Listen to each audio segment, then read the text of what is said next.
Hello दोस्तों, आज की हमारी क्लास होने वाली है केमिस्ट्री के एक बहुत ही सुंदर और बहुत ही अच्छे टॉपिक पे, जिसका नाम है एटॉमिक स्ट्रक्चर। एटॉमिक स्ट्रक्चर को हिंदी में बोलते हैं परमाणु संरचना, यानी कि परमाणु दिखता कैसा है, उसका स्ट्रक्चर कैसा है। स्ट्रक्चर को आम भाषा में उसकी दिखावटी बोली जाती है कि यार कोई चीज़ कैसे दिखती है, अंदर से ये कैसा है।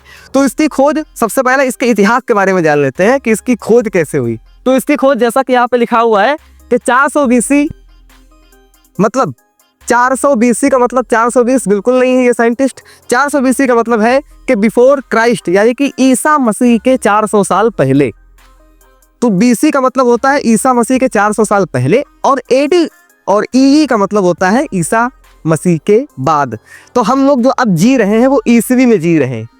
और ये जो भाई साहब थे ग्रीक वैज्ञानिक डेमोक्रिटस, इन्होंने 400 BC में, मतलब ईसा के 400 बरस पूर्व उन्होंने खोज की थी। और उन्होंने ये बताया था, ये निष्कर्ष दिया था कि दुनिया की हर एक चीज छोटे छोटे कण यानी कि एटम से मिलकर बनी है। ये नाम उन्होंने ही रखा था। ये ग्रीक के रहने वाले थे, ग्रीक साइंटिस्ट थे, इनका नाम था डेमोक्रिटस। और कब? 420 बिल्कुल नहीं थे, 400 BC में इन्होंने ये बताया था, ये थ्योरी दी थी उन्होंने। मतलब ये हवा में एक बात हो गई। अब आगे की बात करते हैं कि अब इसके बाद एटम्स का अर्थ है काट ना सकने वाला। एटम का मतलब है कोई भी ऐसी चीज जिसको आगे ना तोड़ा जा सके। लेकिन आप मन से सोच सकते हैं कि ये शब्द गलत है। क्यों गलत है? एटम का शब्द इसलिए गलत है क्योंकि एटम को तो आगे तोड़ा गया, प्रोटॉन, न्यूट्रॉन और इलेक्ट्रॉन में। ये थी टॉपिक से बाहर की बात। लेकिन मोटा मोटा एटम ऐसे पार्टिकल्स को कहते हैं जिसको और ज्यादा तोड़ा ना जा सके। तो अब इसके ऊपर लोगों ने अपने अपने मॉडल दिए। मॉडल का मतलब एक्ट्रेस वाला मॉडल बिल्कुल भी नहीं है। मॉडल का मतलब है एटॉमिक स्ट्रक्चर का मॉडल, मतलब एटम कैसा दिखता है उसके ऊपर अपनी थ्योरीज कुछ प्रैक्टिकल करके कुछ। तो आज हम बात करेंगे जे थॉमसन के मॉडल के बारे में। तो जे थॉमसन, इन्होंने अपना मॉडल दिया जिसका नाम है प्लम पुडिंग मॉडल। और कब दिया? 1897 में दिया। तो जे थॉमसन, बाबा जे थॉमसन ने अपना प्लम पुडिंग मॉडल, यानी कि एटम कैसा दिखता है, इसका मॉडल दिया 1897 में। 1897 में मतलब थॉमसन ने इलेक्ट्रॉन खोजा, और इलेक्ट्रॉन के जो खोज करता है, जो इलेक्ट्रॉन के पापा है, वो थॉमसन को कहा जाता है, क्योंकि इन्होंने ही सबसे पहले इलेक्ट्रॉन को खोजा था। ये बहुत ही महत्वपूर्ण क्वेश्चन, हर परीक्षा में पूछा जाने वाला क्वेश्चन है कि इलेक्ट्रॉन की खोज किसने की थी। तो इलेक्ट्रॉन की खोज हमने नहीं की, इलेक्ट्रॉन की खोज की थी जे थॉमसन ने। तो इन्होंने कहा एटम एक पॉजिटिव मैटर की गेंद है जिसमें इलेक्ट्रॉन ऐसे धंसे हैं जैसे पुडिंग में किशमिश। तो होता यह था कि रदरफोर्ड ने शायद तरबूज नहीं खाया था।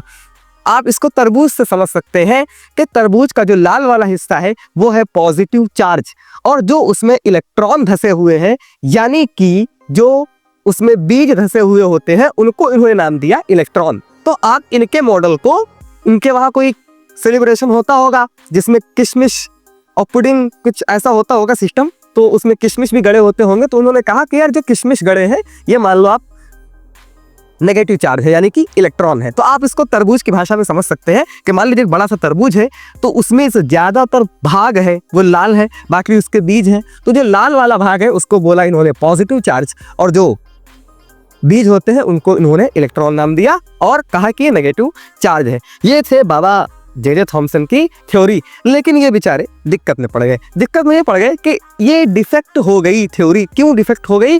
डिफेक्ट इसलिए हो गई, ये मॉडल समझा नहीं पाया कि इलेक्ट्रॉन स्थिर कैसे है। बाबा ये बता ही नहीं पा रहे थे कि इलेक्ट्रॉन आखिर इसमें कैसे स्थिर है। तो ये तो हवाबाजी वाली बात हो गई। मतलब ये तो आपने थ्योरी दे दी ना बिल्कुल कि ऐसा ऐसा तरबूज मान लो, लाल वाला पॉजिटिव मान लो और ये नेगेटिव मान लो। क्या बकवासबाजी! लेकिन बकवासबाजी बिल्कुल भी नहीं। यहीं से हमारे विज्ञान की समझने की एक नीति चालू हुई, तो जिसको लेकर रदरफोर्ड जी आगे बढ़े। रदरफोर्ड कहने लगे, अब रदरफोर्ड का जो मॉडल है उसको बोलते हैं न्यूक्लियर मॉडल, यानी कि 1911 में इन्होंने गोल्ड फॉइल एक्सपेरिमेंट किया। मतलब इन्होंने एक एक्सपेरिमेंट किया जिसको बोलते हैं गोल्ड फॉइल एक्सपेरिमेंट। अब गोल्ड फॉइल एक्सपेरिमेंट क्या होता है? बेसिकली इसको मोटा मोटा ये याद रखना है कि एक सोने की बहुत पतली सी पन्नी ली और उस पे अल्फा कण हीलियम के नाभिक जैसा होता है। हीलियम का नाभिक नहीं होता है, हीलियम के नाभिक के जैसा होता है, यानी कि पॉजिटिव चार्ज होता है उसके ऊपर। तो जब उन्होंने उस सोने की पन्नी पे ही हीलियम के नाभिक जैसे दिखने वाले अल्फा कणों को उन पे मारा, तो उन्होंने ये पाया कि ज्यादातर अल्फा कण बाहर निकल गए, सीधे एकदम निकल गए, और कुछ अल्फा कण बहुत ही सूक्ष्म कोण से यानी कि बहुत छोटे एंगल से डिफ्लेक्ट हो गए, हट गए, मुड़ गए, और कुछ अल्फा कण पूरा 180 डिग्री पे वापस आ गए। तब उन्होंने जब ये एक्सपेरिमेंट किया तो उन्होंने इस आधार पे अपना एक निष्कर्ष दिया, एक समरी दी, एक खुलासा दिया। वो ये दिया कि एटम का ज्यादातर हिस्सा खाली है, एक ये बात हो गई। बीच में छोटा भारी पॉजिटिव चार्ज वाला न्यूक्लियस है, ये बात हो गई। और इलेक्ट्रॉन चारों ओर घूमते हैं। तो इलेक्ट्रॉन चारों ओर घूमते हैं, सबसे पहले किसने कहा था? सबसे पहले कहा था रदरफोर्ड में। और एक क्वेश्चन और आता है कि प्रोटॉन की खोज किसने की? तो प्रोटॉन की खोज भी हमारे रदरफोर्ड साहब ने किया था, लेकिन ये भी बेचारे समझाने में असफल रहे कि आखिर ये कैसे होता है। तो ये डिफेक्ट हो गया, ये थ्योरी गलत साबित कर दी गई। किस बिला पे गलत साबित हुई? बताया नहीं कि घूमते इलेक्ट्रॉन न्यूक्लियस में गिर क्यों नहीं जाते। भाई ये तो मैक्सवेल की थ्योरी भी है ना, अगर कोई चीज किसी चीज के चारों ओर चक्कर काटती है तो अंततः वो सेंटर में आके गिर जाती है, अपने एनर्जी लॉस कर देती है। तो इलेक्ट्रॉन तो एटम के चारों ओर चक्कर काट रहे हैं, एक समय ऐसा आना चाहिए कि वो बीच में यानी कि न्यूक्लियस में गिर जाए। तो इस हिसाब से देखें, मतलब इनकी थ्योरी के हिसाब से देखें तो हमें मार्कर कल ये आधा मिलना चाहिए, या ये बोर्ड जब मैं आऊं तो कल आधा मिले। तो ऐसा तो होता नहीं है भाई, इस तरह से एटम अस्थायी हो जाएगा ना। अगर सारे इलेक्ट्रॉन न्यूक्लियस में गिरने लगेंगे तो चीजें छोटी होने लगेंगी, एक दिन खत्म भी हो जाएंगी। तो कुल मिला के ये भाई साहब अपनी थ्योरी समझाने में असफल रहे। इसके बाद आता है इन्हीं के शागिर्द, और उन्होंने एक नई क्रांति लाई, बोर्स मॉडल। असल में जो एटॉमिक स्ट्रक्चर का बेस है वो यहां से स्टार्ट होता है। जो बोर्स भाई साहब थे उन्होंने क्या कहा, इलेक्ट्रॉन फिक्स्ड सर्कुलर ऑर्बिट में यानी कि एनर्जी लेवल में, जब इलेक्ट्रॉन एक एनर्जी लेवल से दूसरे में जाता है तो एनर्जी एब्जॉर्ब या रिलीज करता है। मतलब इन्होंने कहा देखिए रदरफोर्ड भाई साहब पूरी तरह से गलत नहीं है, इलेक्ट्रॉन चक्कर काटते हैं, लेकिन बोर भाई साहब ने कहा इलेक्ट्रॉन फिक्स ऑर्बिट में ही चक्कर काटते हैं, उनकी ऑर्बिट फिक्स है।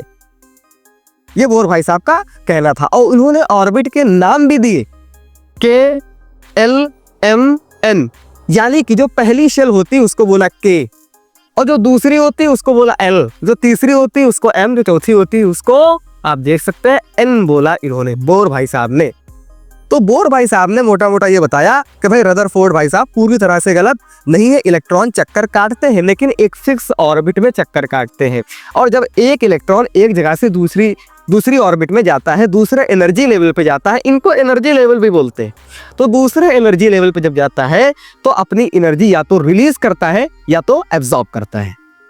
लेकिन जो आज का हमारा मॉडर्न, क्योंकि आजकल हम लोग बहुत खोजकर्ता बन चुके हैं, साइंटिस्ट और साइंस इतनी ज्यादा आगे जा चुकी है, तो आज का जो हमारा मॉडल है वो क्या कहता है। तो अब बात करते हैं मॉडर्न मॉडल की, मतलब जो आज का हमारा साइंस है वो ये क्या कहता है इसके बारे में, मॉडल के बारे में। तो आज का हमारा साइंस है वो ये कहता है इलेक्ट्रॉन किसी फिक्स्ड गोल ऑर्बिट में नहीं घूमता। मतलब आज का जो हमारा साइंस है कहता है भाई देखो हमारा इलेक्ट्रॉन घूमता कहीं नहीं है, न कारा निठल्ला बिल्कुल नहीं है।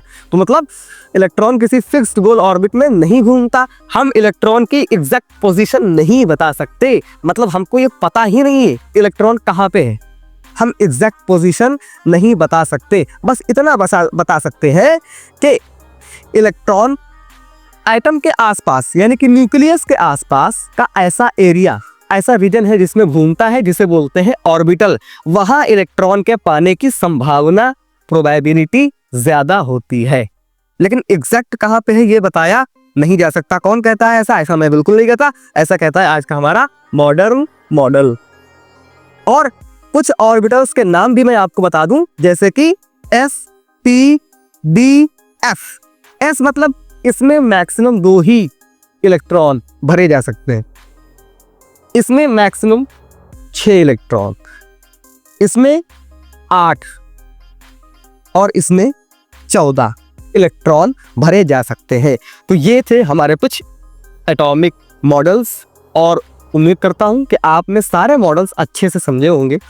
और अगर आपको ये वीडियो अच्छी लगी तो आपको क्या करना है, आपको खुद पता है, आपको इस वीडियो को लाइक करना है, चैनल को सब्सक्राइब करना है। धन्यवाद।